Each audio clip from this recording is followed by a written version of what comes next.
What's up, meta nerds? This video is all about the Thranta, a flying giant manta ray-like species that were native to the planet Alderaan. There are actually many different subspecies of Thranta, all of which were considered to be non-sentient. So let's start with the smallest and work our way up. The common Thranta, like its name suggests, was the most numerous and well-known Thranta on Alderaan, and were so popular that they were also exported to Bespin.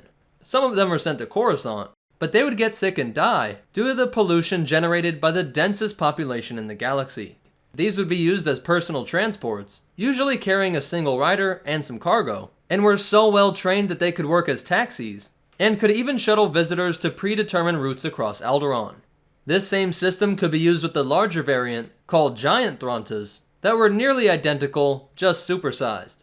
Both of these breeds were a timeless element of Alderaan culture, and were used in the earliest civilizations as means of scouting, hunting, and for warfare. Later societies kept up the art of taming the Thranta, and used them for transports, but also in rodeos, and for circus performances.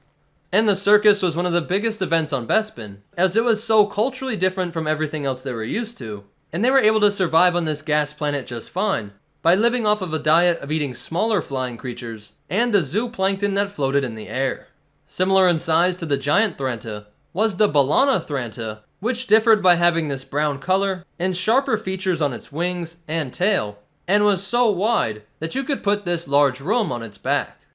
But this was still smaller than the Pelota Thranta. This species had a black skin, and had 3 fins on their tails, instead of the 4 that were on the common Thranta.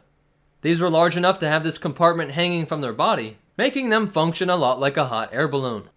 Now the largest was the Great Thranta, 15 times longer than the Pelota, which had this extremely long neck and face that was distinct from all the other subspecies. The passenger compartment that hung from this Thranta was larger than some transport ships, and it was said to be such an amazing experience to ride on, that once Alderaan became one with the Force, and this species went extinct, the holographic zoo of extinct animals on Coruscant displayed a hollow replica of this massive and noble creature.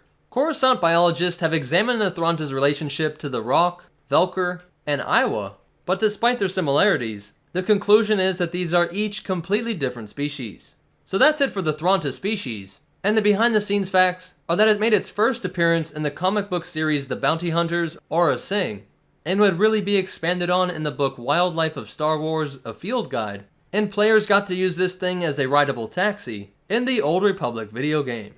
So that's it for the Thranta. If you liked it, go ahead and hit that like button, and if you want to check out our social media, or ways that you can help support this channel, be sure to check out the description down below. If you want to see more, be sure to hit that subscribe button, and hit the bell icon so that you get notifications.